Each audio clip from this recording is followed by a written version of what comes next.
大家好，这里是细声聆听。据上一次我们给大家介绍了登场的首批成员，分别有安莫、熊大、水月、桂枝、小艺和智恩。让我们继续分享各个成员在相处上，还有他们加入双层公寓后的生活。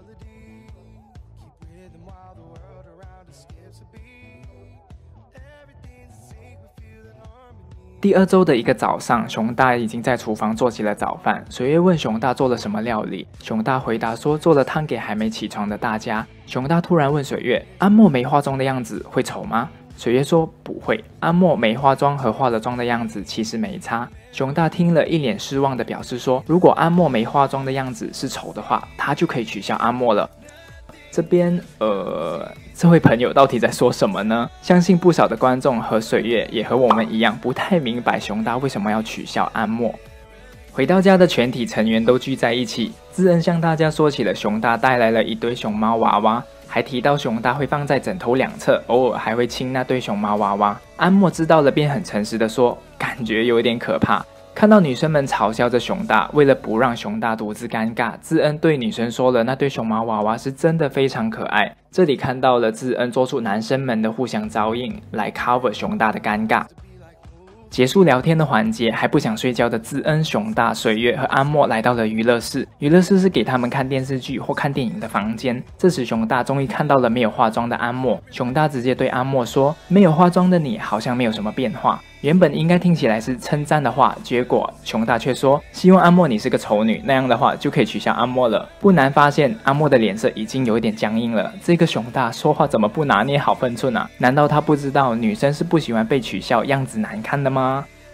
隔天早上，智恩和水月聊了关于工作上的事。水月说，她目前正在策划创立自己的女性内衣品牌。可以看到水月，她也有着自己对事业上的目标与规划。中午的时间，智恩、水月、熊大和阿莫到意大利餐厅吃午餐，料理送到桌上了，互相问到要不要尝尝各自点的料理。当阿莫问起熊大要不要试试看他手上的料理时，熊大故意挑逗的说：“你喂我。”阿莫却说：“想得美。”熊大的目光在3位女生中都是比较明显放在安莫的身上，想透过开玩笑的方式得到安莫的注意。桂枝回到男生房间里，这时智恩告诉桂枝他们去了意大利餐厅，而且熊大在用餐时故意挑逗安莫。熊大也直接的告诉桂枝和智恩说他要开始行动了。同时女生们的房间也聊了一样的话题。水月告诉小玉今天在意大利餐厅所发生的事，而阿莫却说这应该是熊大本身的沟通方式，不代表熊大是对他有意思。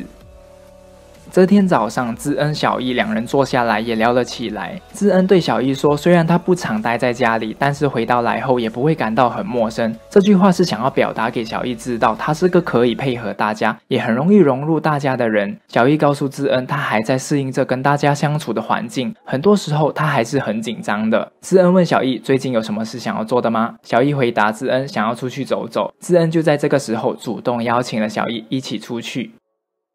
到了中午，已经约好要教阿莫做饭的熊大看似在计划着什么。当2人开始做菜时，突然间熊大的双手伸过去，想要握住阿莫的手，叫阿莫切菜。不知所措的阿莫把自己的手缩了回去。这个熊大的计划该不会是想要吃阿莫的豆腐吧？一切都准备好了，然后等待饭菜出炉的同时，熊大直接邀请阿莫去约会。阿莫答应了熊大，也问了谁来开车的问题。这时没有驾照也不会开车的熊大就说：“让我想想吧。”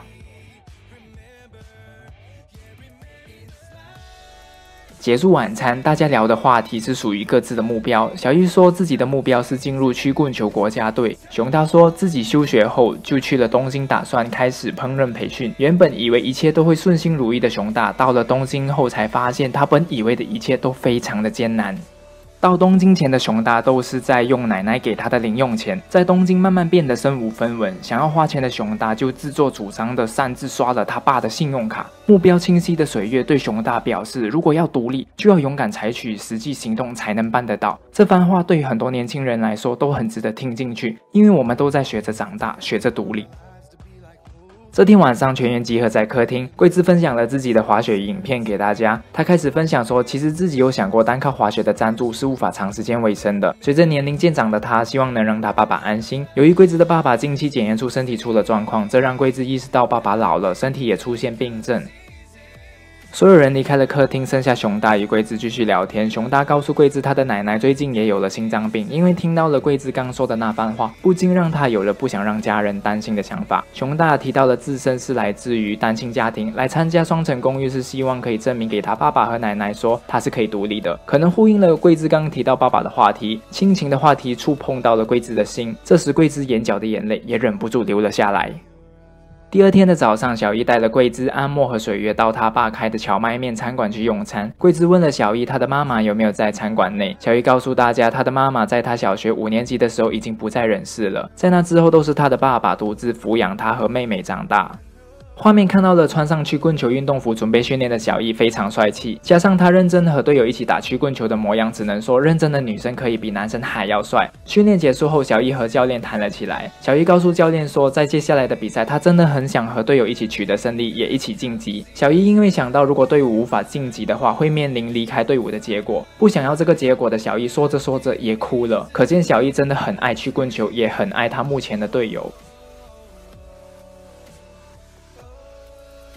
在登场时说了会在清景泽找一家意大利餐馆内工作的熊大，这天就到了附近的几家餐厅去面试。没有要找工作的智恩也陪着熊大。老实说，虽然有人陪同一起去面试，虽然很少见，但也不觉得奇怪。而熊大戴着墨镜去面试，我还觉得挺不可思议的。想知道观众朋友有没有尝试戴墨镜去面试的经验？回去房子之前，熊大与智恩到了公园休息片刻。熊大告诉智恩说，他目前和阿莫虽然有说上话，但他还是想要和阿莫有进一步的交流。智恩鼓励他要了解女生就得直接一点，要约人家就要清楚的表示出来。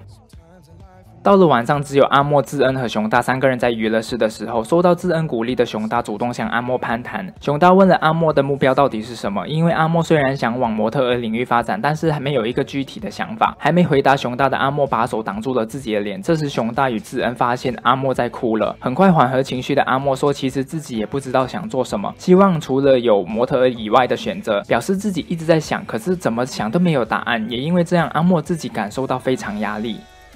这里我们看到了阿莫目前的人生阶段，除了还没毕业就已经有很明确目标的同学，其实还有一部分人在还没毕业、接近毕业或已经毕业都会和阿莫有一样的情况，不知道自己未来想做什么，一直不断的在想，也一直不断默默的在给自己压力。这一部分的人很少被人看见，就算不是被人问了很多次之后撑不住的哭了，也会独自夜里躺在床上看着天花板默默流泪。如果你身边有这样的人，请你们多多寄予关怀，不要一直问他们对未来的敏感话题。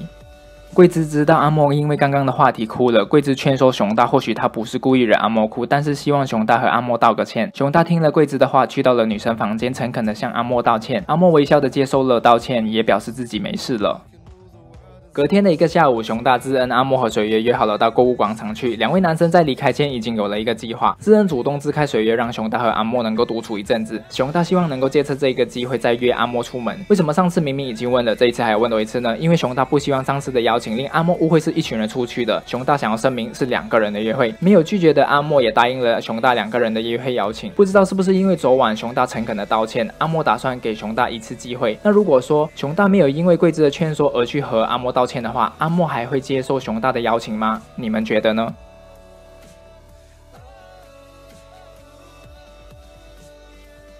看到晚上独自喝酒的水月，桂枝一起参与这2个人的酒局。水月向桂枝提到了他们一起去购物广场，说了熊大邀请阿莫去约会之外，水月更想要表达的是，他看到熊大明明还没有赚钱，却一直想要买名牌货的这副德性，他实在是看不过眼，也非常生气。特别是去购物广场的途中，水月告诉熊大，如果要买昂贵的名牌货，就必须花自己的钱自己买。不料熊大竟然回水月说，当然是花我老爸的钱啊，我会用我爸爸的信用卡。就是因为这句话让水月无法理解，也非常生气。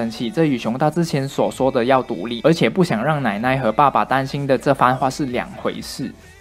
桂枝看到越来越激动的水月，本以为借上厕所的理由暂时让水月一个人冷静一下，可是当桂枝回来的时候，连智恩与熊大也一同带来了。智恩与熊大直接坐到水月的对面。智恩告诉水月，他和熊大刚刚在门外面的走廊已经听到水月的抱怨。既然已经凶相毕露的水月也不打算逃避，直接当面就教训熊大。熊大直接回应水月说，他只是暂时刷他爸的卡，以后会把钱还给他爸。随着水月不断的指责熊大，既然说了要独立，就要懂得自己花钱，不能因为自己目前还没有能力就继续花家人人的钱。熊大态度依然强硬的说，他以后会还钱，决定刷他爸的卡是因为当下有优惠，以及他很想要拥有。他表示，既然他会还钱了，就代表刷他爸的卡和刷自己的卡是完全没有分别的。最后还说，水月把自己的价值观强加到他身上是不对的。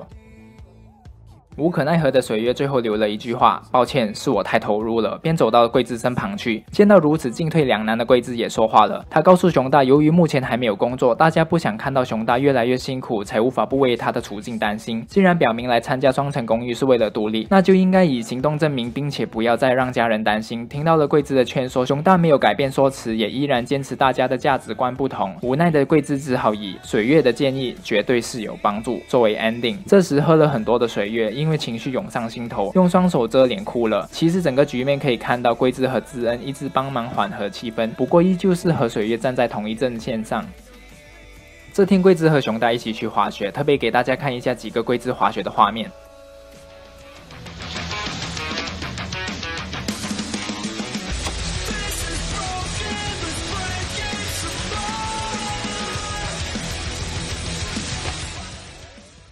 是不是觉得超厉害又超帅？结束滑雪的他们晚上和大家聚在了客厅。桂枝问明天有没有人可以帮忙他整理货物，没事的阿莫很乐意帮忙。可能被训话过想要做出表现的熊大也主动说隔天会做菜。渐渐每个人都回房后，只剩下熊大和阿莫还在客厅。阿莫告诉熊大，他没有经常看到熊大在做菜，如果想多学习厨艺，也至少有时候也帮忙做饭。想转移话题的熊大趁机问了阿莫约会的时候想要去哪里。面对熊大提出的约会地点，阿莫都一律表示没有兴趣。很明显，阿莫内心没有很期待这个约会。隔天，阿莫起床走到储存室去帮忙桂枝，一边整理货物一边聊天的过程中，桂枝说她知道了熊大上次在娱乐室说的话，把阿莫弄哭了。桂枝告诉阿莫说，她明白一个人还没有明确的方向，还被身边的人一直问，肯定是没有人喜欢这样。接下来，桂枝要说的是我们觉得很值得深思熟虑的一番话。她说道：人生有很多不同的选择，要是有各个不同的机会，都值得去抓住它。面对任何要做的事，只要付出80%的努力就好，就像吃饭8分饱，喝酒8分醉一样。如果什么都要100%付出，那样太累人了。就算付出8分，还是可以走得远。说着说着，到午餐时间了，可是说好要为大家做饭的熊大却还在睡觉。或许他说的做菜是在梦里吧。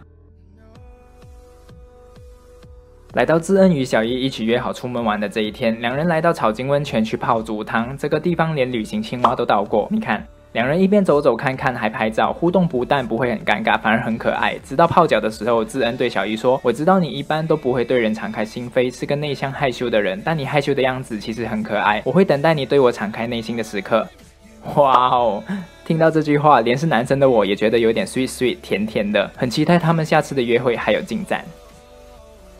这是我们分享《双城公寓清景泽篇》的第2集到第5集，喜欢的朋友可以点赞、订阅和分享。你们的点赞与订阅是我们继续分享的动力，谢谢大家，我们下期见。